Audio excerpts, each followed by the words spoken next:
Gracias una vez más a todos, que el Señor nos esté bendiciendo en esta mañana, o mejor dicho, que nos siga bendiciendo, ¿verdad? Porque de hecho ya lo está haciendo al encontrarnos en su presencia. Hermanos, es una gran bendición poder reunirnos en el nombre del Señor.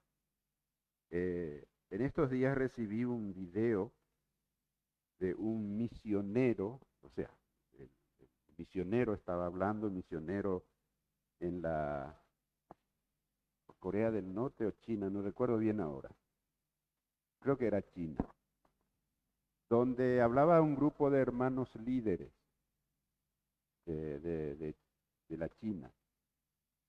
Y muchos de ellos tuvieron un viaje de más de 14 horas para llegar a esa reunión en tren, para estar 3 días ahí, 14 horas, más de 14 horas de viaje. Y en fin, otros de diferentes puntos de aquel país.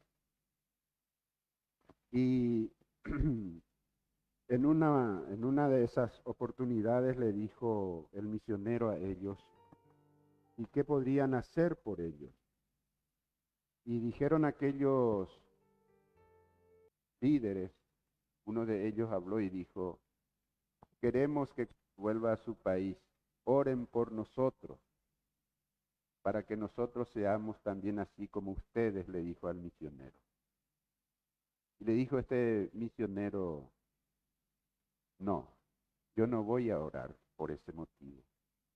Todos se sorprendieron, le miraron sorprendidos, ¿verdad? Yo no voy a orar para que ustedes sean como nosotros. Yo voy a orar para que nosotros seamos como ustedes. ¿Saben por qué no voy a orar para que ustedes sean como nosotros? Y ahí empezó a decir, muchos de ustedes viajaron más de 14 horas para llegar hasta aquí. Estuvieron sentados por horas en suelos, en el piso o en bancos duros, sobre maderas duras. Estuvieron aquí aguantando estos 3 días por horas. Ustedes, cuando se reúnen en su iglesia, viajan o caminan una cantidad de kilómetros impresionantes. No importa las condiciones del tiempo, ustedes caminan y llegan para reunirse clandestinamente a escondidas. Nosotros allá en nuestro país tenemos templos modernos, tenemos bancos con comodidades, salones con aire acondicionado. Y cualquier excusa ponen los creyentes, los cristianos de mi país ponen cualquier excusa para no llegar, para no venir al templo. Ustedes estuvieron aquí por 3 días sin moverse para aprovechar esta conferencia. En mi país, si el culto dura un poco más de 1 hora, la gente ya se molesta, se levanta y se va. En fin, no recuerdo otras cosas que dijo el predicador. Voy a ver si encuentro y le comparto ahora a ustedes, para que podamos reflexionar un poco. Son realidades, hermanos. Y aquellos hermanos de esos países como China, Corea del Norte y otros países otras iglesias de países como la India o como en los estados musulmanes del Medio Oriente, de África. Nosotros no nos imaginamos las peripecias, los sacrificios, los peligros por los que tienen que pasar para reunirse, por lo menos muchos de ellos, por lo menos una vez al mes. Y otros semanalmente procuran hacerlo. Y están ahí, enfrentando todos esos peligros, esas incomodidades, esas inclemencias del tiempo. Pero su deseo es. Y muchos de ellos también, dice el hermano misionero, pidió para que se leyera la Biblia, una parte. Y una de las hermanas tomó y dijo de memoria todo prácticamente un pasaje, un capítulo de la Biblia, dijo de memoria. Y le dijo el hermano, ¿cómo usted aprendió esto? Bueno, uno cuando está preso, cuando está en la cárcel, tiene mucho tiempo. Y uno trata de memorizar. ¿Y cómo es que acaso en la cárcel no es prohibida? Es prohibida la Biblia. Se requisan, se sacan todas las Biblias que por ahí se pudiera meter. Y de alguna manera los hermanos tratan de hacernos llegar en pedazos de papel los pasajes bíblicos. Copian en su casa y nos hacen.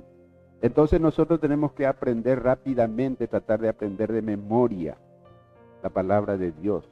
Porque pronto nos van a revisar y cualquier pedacito de papel que encuentran nos van a castigar por eso y van a sacarlo. Entonces yo me aprendí. Y fue otra de las cosas que le dijo, ustedes sufren, aprenden de memoria la palabra, pero en mi país, cada familia, cada persona, por no decir, tiene más de una Biblia. Como mínimo tiene 2 Biblias de diferentes versiones, como mínimo. Y en la semana no leen ni un solo pasaje, ni un solo versículo. Y ustedes aprenden de memoria la palabra de Dios. Qué realidades, ¿no es cierto, hermanos? Qué impresionante. Realmente a mí me impresionó y me hizo pensar muchas cosas. Porque es la realidad. Entonces, por eso dije hoy, al comienzo, es una gran bendición que nos sabemos dimensionar el venir a un templo y reunirnos en el nombre del Señor. En los tiempos bíblicos, así como en muchos países de hoy, como les mencioné, en los tiempos bíblicos no existía estas cosas. Cualquiera que se reunía en el nombre de Jesucristo eran dispersados, perseguidos, muchas veces a muerte. Y es una gran bendición poder estar en la presencia del Señor. ¡Qué bendición! ¡Qué bendición! Valoremos esto que el Señor nos da. Hoy queremos hablar del amor de Cristo que excede a todo conocimiento. Podemos decir el gran amor de Cristo.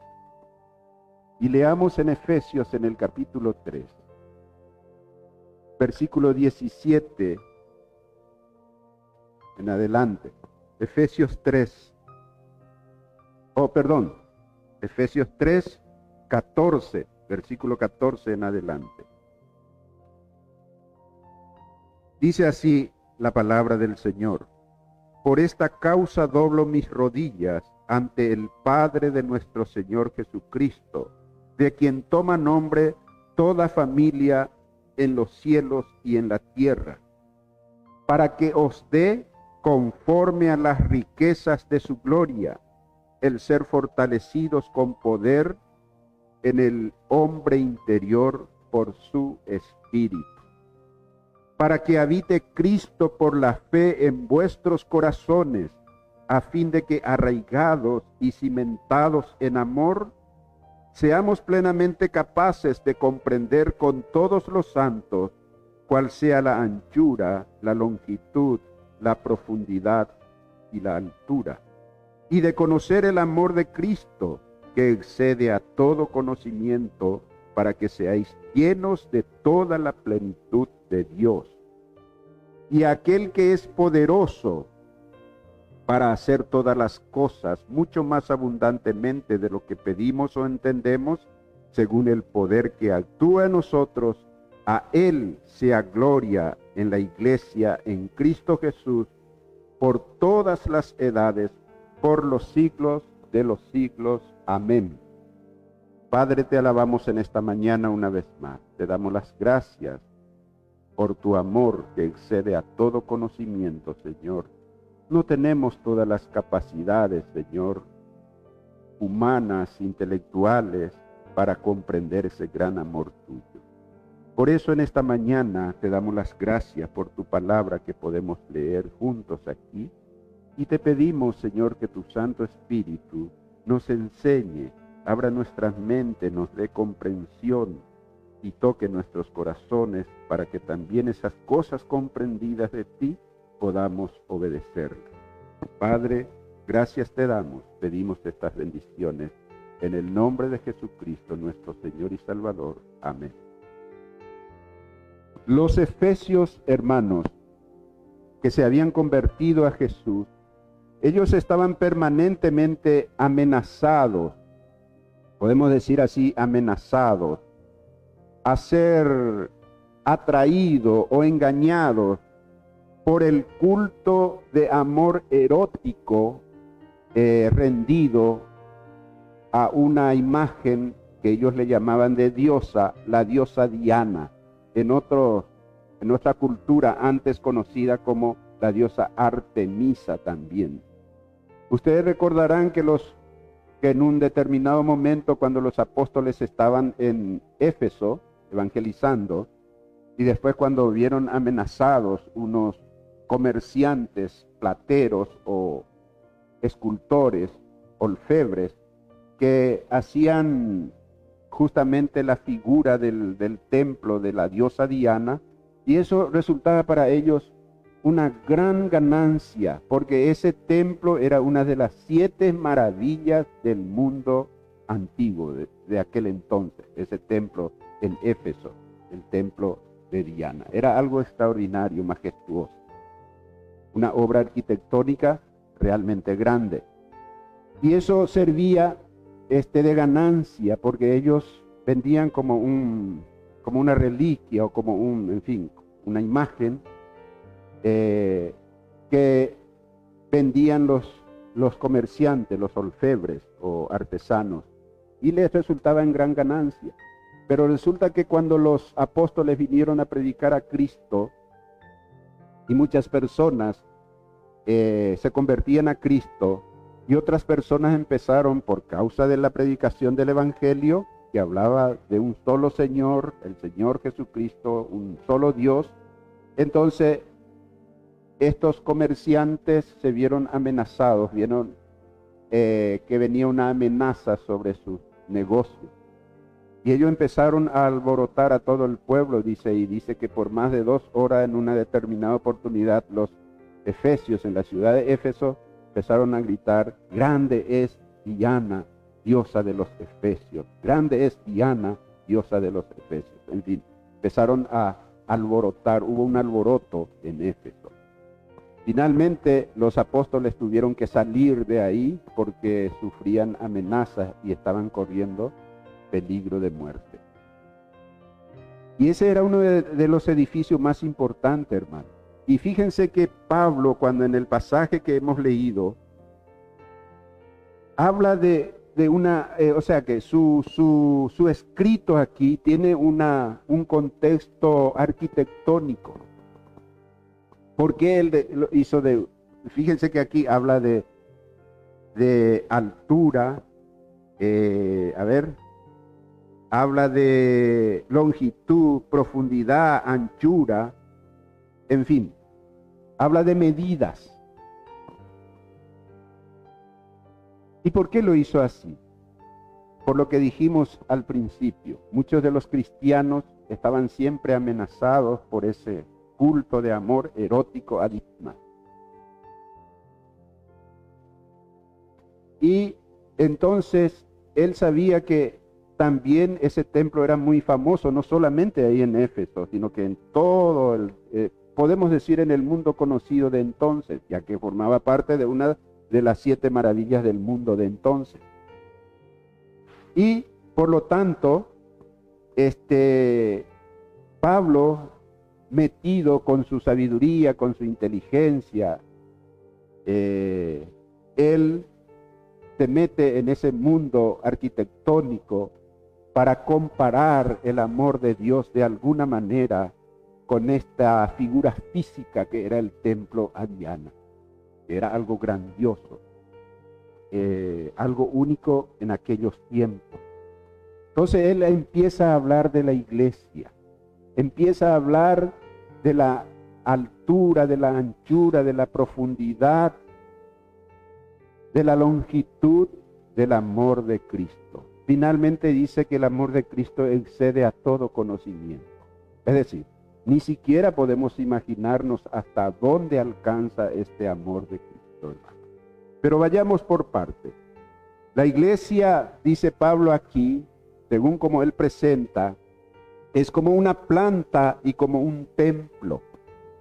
Versículo 17 dice, para que habite Cristo por la fe en vuestros corazones, a fin de que arraigados y cimentados en amor, por medio de la fe es que Cristo habita y permanece en el corazón de las personas.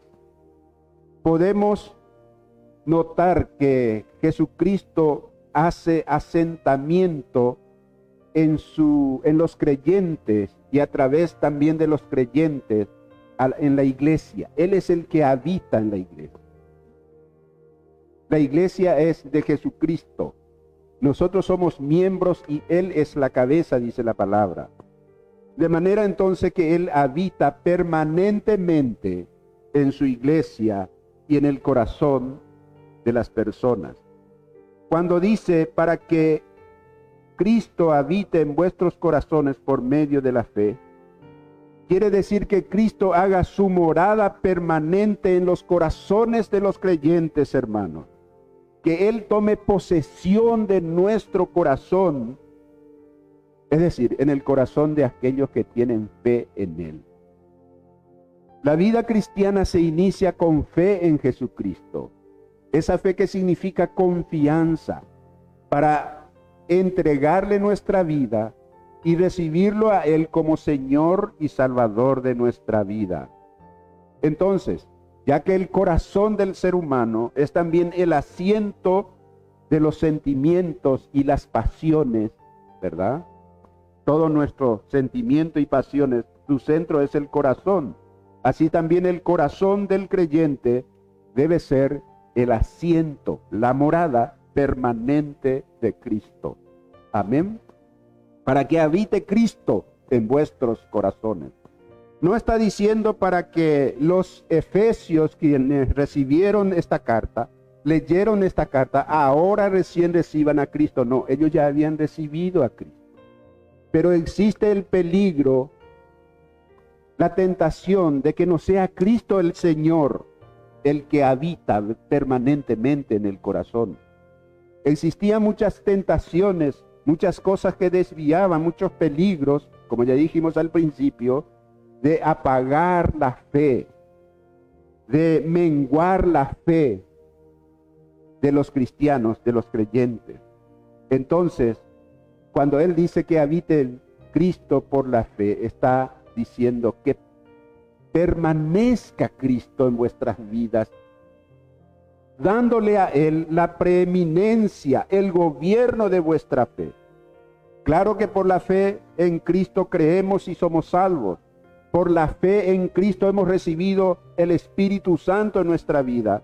Por la fe cedemos también nuestros corazones para que Cristo ocupe esa sede de nuestra conciencia y el centro operacional de nuestras vidas. Hermanos, el centro de nuestra vida que Cristo ocupe. Esa era la intención de Pablo al escribirle, para que habite por la fe Cristo en vuestros corazones. Como una planta viva, la iglesia debe ser arraigada en el amor ágape, no en el amor erótico como practicaban los adoradores y seguidores de Diana, sino el amor ágape, el amor puro, el amor que se entrega, el amor que hace bien al otro, así como lo demostró Cristo muriendo en la cruz por nosotros. Entonces, que la iglesia sea arraigada en ese amor y como un templo que se fundamenta en el ágape, pueda ir edificándose, dice la palabra. como las raíces de una planta. Por eso dice arraigados, ¿sí? A fin de que arraigados y cimentados en amor. Una planta que nosotros podemos ver un árbol frondoso, y por acá vemos todavía muchas plantas frondosas, árboles frondosos, ¿no es cierto? ¿Cómo son las raíces de esos árboles, hermano? Cuando más alto es el árbol, sabemos que sus raíces se profundizan más. No solo en profundidad, sino se diseminan, o sea que se esparce más grandemente. Y esa es la figura que toma también el apóstol Pablo, arraigados en Cristo. Eso significa que tenemos que profundizar en el conocimiento de Él. Pedro dice que debemos crecer en la gracia y en el conocimiento de nuestro Señor y Salvador Jesucristo. Hermano, esto no tiene límite. Nosotros de aquí a un tiempo nos vamos a ser graduados de la escuela bíblica dominical y ya tenemos nuestro título y hemos dejado ya esa escuela. No, el cristiano va a seguir conociendo de la palabra de Dios. Debe seguir conociendo de la palabra de Dios hasta que Cristo venga o partamos de este mundo. Ese es nuestro límite. Nuestro día de graduación estará cuando Cristo vuelva.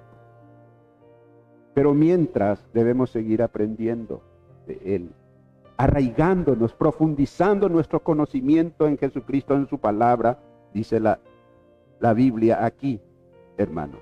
Y como un edificio que se fundamenta, que tiene una base sólida, ¿verdad? Que tiene un fundamento. Nos imaginamos que el templo de Diana, como ya dijimos, una de las obras arquitectónicas majestuosas de aquellos tiempos, habrá tenido este fundamento firme, ¿no es cierto? Dice que hoy todavía existe una columna en pie de ese templo original. Una columna todavía, se ven fotografías de esa columna. No sé cuántas columnas tenía ese templo, estaba rodeado de columnas, impresionante. Pero todavía uno está en pie hoy, hermanos. Cuando se ve un edificio, cuando más grande sea ese edificio, tenemos que imaginarnos y saber que su fundamento es grande, que va mucho más profundo que un edificio, que una casa que sea sencilla o simple. Necesita de ese fundamento para la sostenibilidad, para la estabilidad de ese edificio. Y la iglesia, hermanos, el amor en los cristianos es el elemento esencial para la estabilidad de la iglesia. O sea, la estabilidad de toda la iglesia necesita que sus miembros, que nosotros los creyentes, estemos fundamentados en Cristo, arraigados y fundamentados en Cristo. Una de las cosas interesantes es, cuando se usa estos dos ejemplos, es que un árbol, cuando uno ve que está en pie, siempre está verde, floreciendo, es decir, cumpliendo ese proceso de la vida de ese árbol. Es una vida, es un árbol vivo. Su vida es activa, ¿verdad? Y así debe ser la vida del creyente. Y cuando miramos un edificio, puede ser que el edificio es material y es estático, ¿no es cierto? Se edificó, se llegó a su tamaño que debería ser y quedó ahí. Pero ¿qué es lo que nos da esto? ¿Qué ejemplo nos da? Su firmeza, su sostenibilidad. Y eso es lo que hace el Señor en nuestras vidas, nos da sostén. Y dice, en amor, a fin de, dice, para que habite Cristo por la fe en vuestros corazones, a fin de que arraigados y cimentados en amor, hermano. El amor es, podemos decir así, el ingrediente principal de la vida de la iglesia. Es lo que une las partes uno con otro. Si no hay amor entre nosotros, no podemos estar unidos. así como la mezcla o el cemento que se usa para hacer el fundamento de un edificio, tiene que estar unido, ¿verdad? No solamente los materiales o las piedras o los ladrillos tienen que estar sueltos, sino que unidos, ¿verdad? Por ese material que une. Así es el amor en la vida nuestra. Por eso dice, en amor. Y ese amor de Cristo se extiende y supera, dice, a cualquier conocimiento. Vamos a ver cuando hablemos de las dimensiones, cuando nombra aquí el apóstol Pablo. Así que la iglesia de Cristo, en segundo lugar, necesita ser capacitada para comprender precisamente las dimensiones del amor de Cristo. Amor físicamente semejante a un edificio colosal o a un templo colosal, como el que había en Éfeso en aquel tiempo, a pesar de que con el tiempo aquel templo fue destruido. Ya les dije que solo una columna permanece hoy, porque es obra humana, es material, ¿no es cierto? Pero el amor de Cristo es eterno, no termina nunca.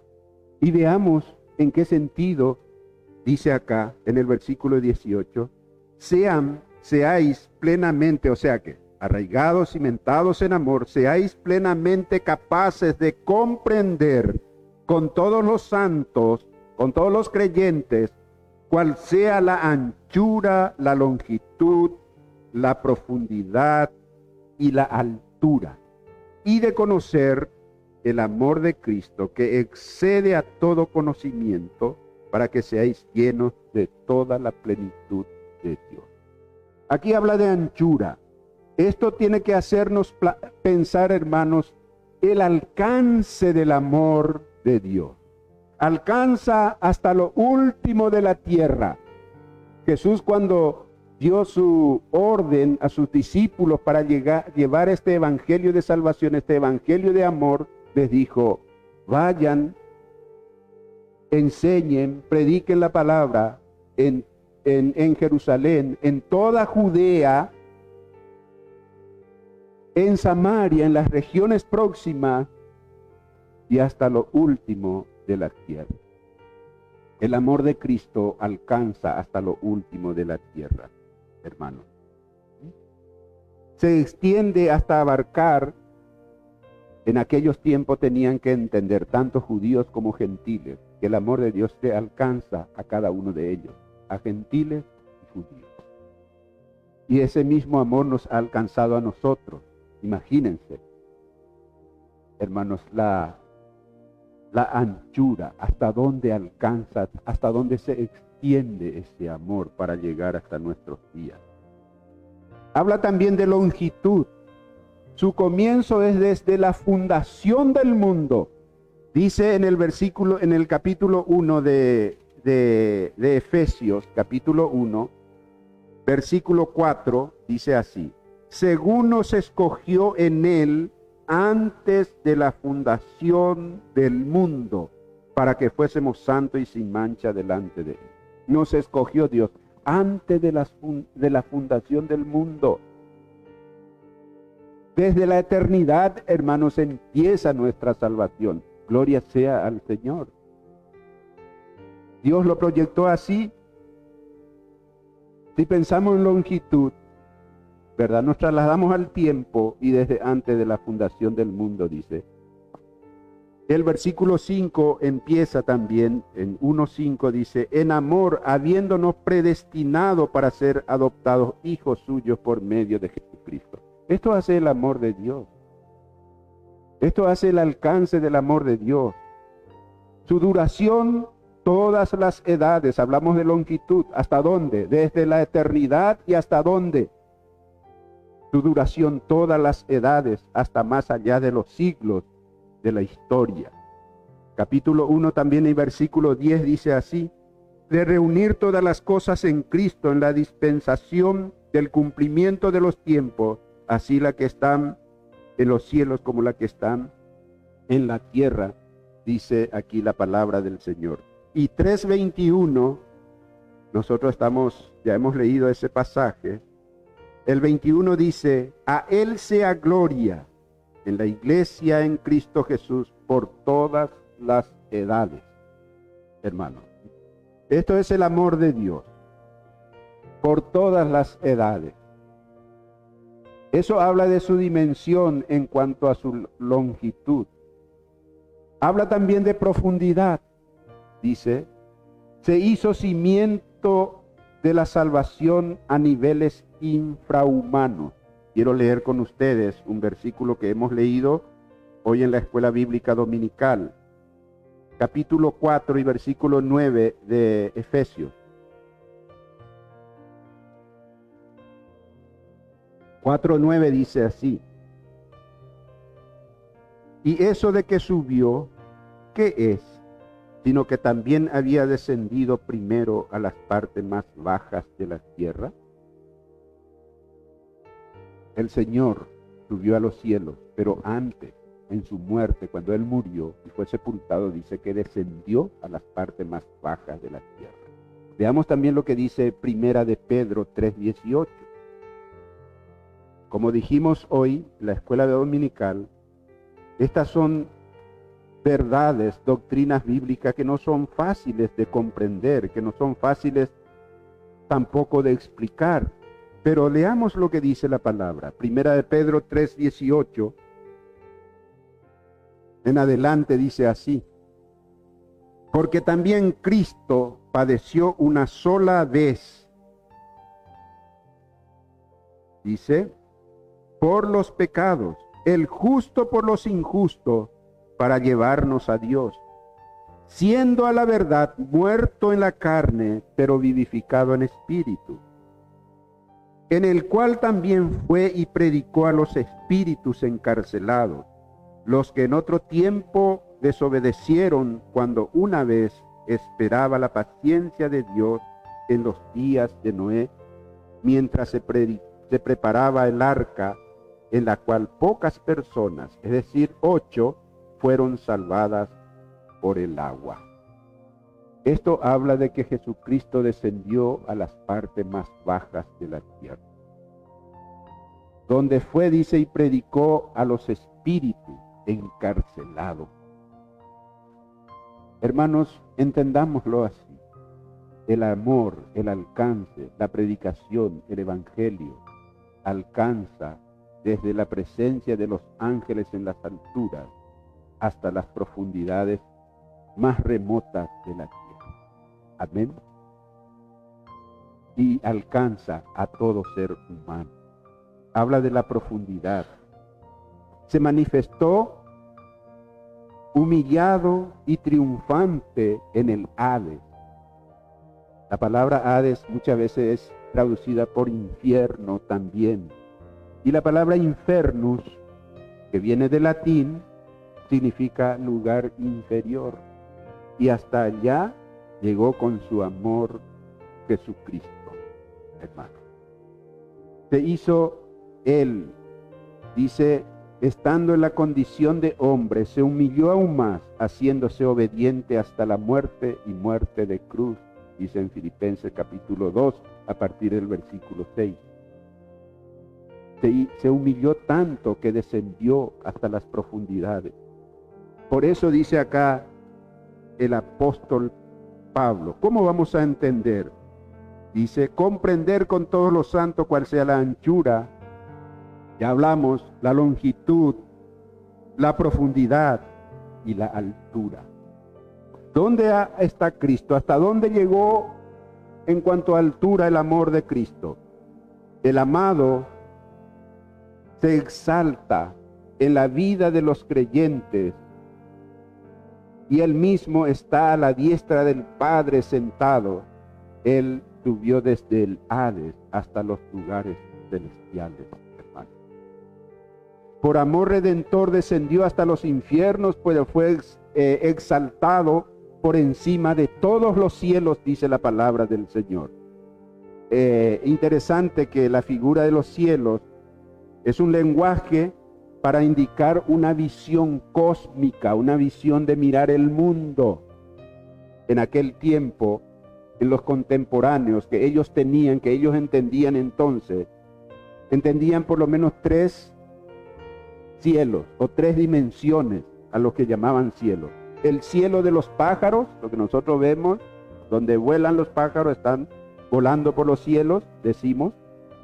El cielo de los astros, donde miramos las estrellas, en fin, la luna, el sol.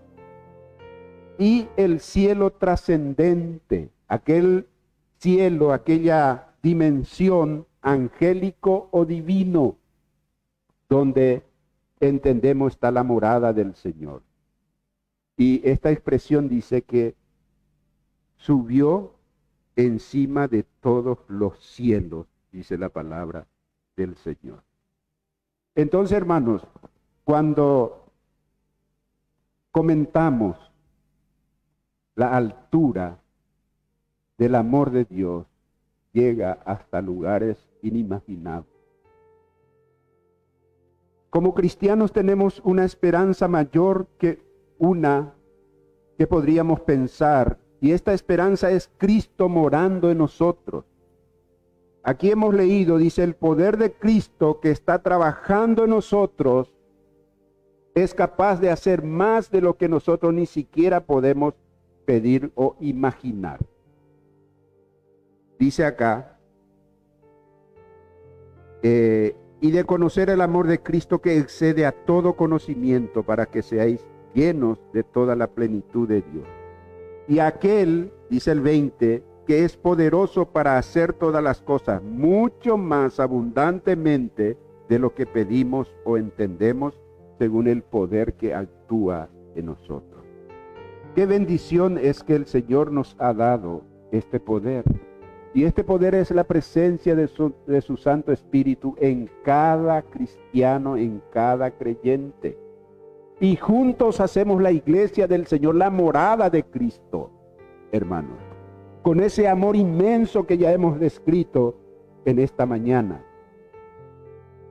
No debemos sentirnos limitados o impotentes en cuanto al poder que actúa en nosotros, porque dice, grande este poder que actúa en nosotros. Según el poder que actúa en nosotros, a Él sea la gloria en la iglesia, en Cristo Jesús, por todas las edades, por todos los siglos.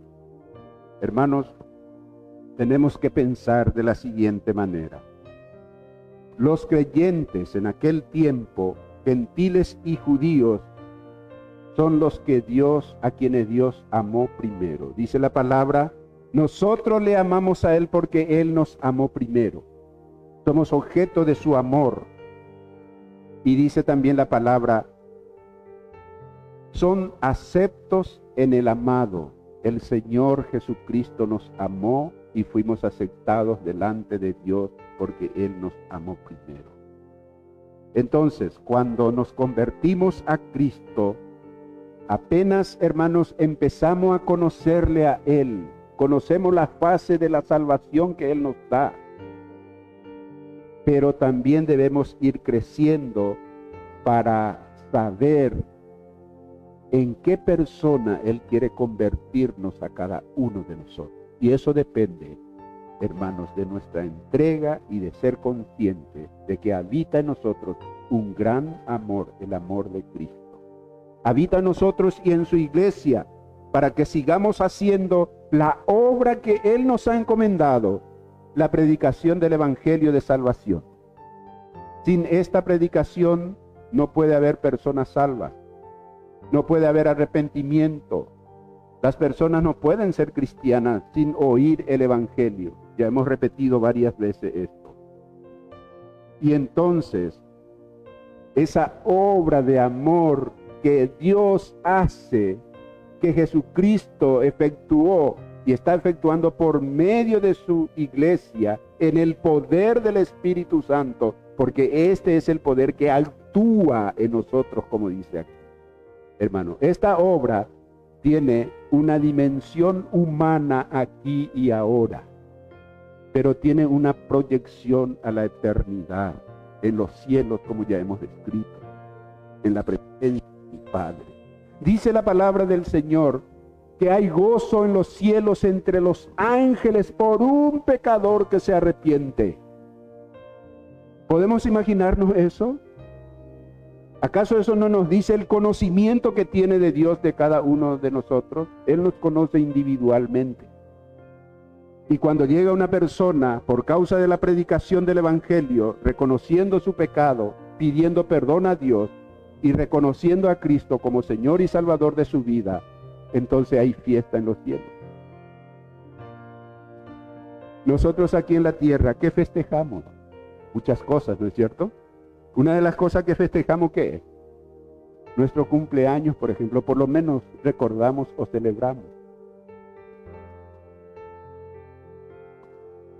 No queremos que nuestro cumpleaños pase inadvertido, ¿no es cierto? ¿Sí? No queremos.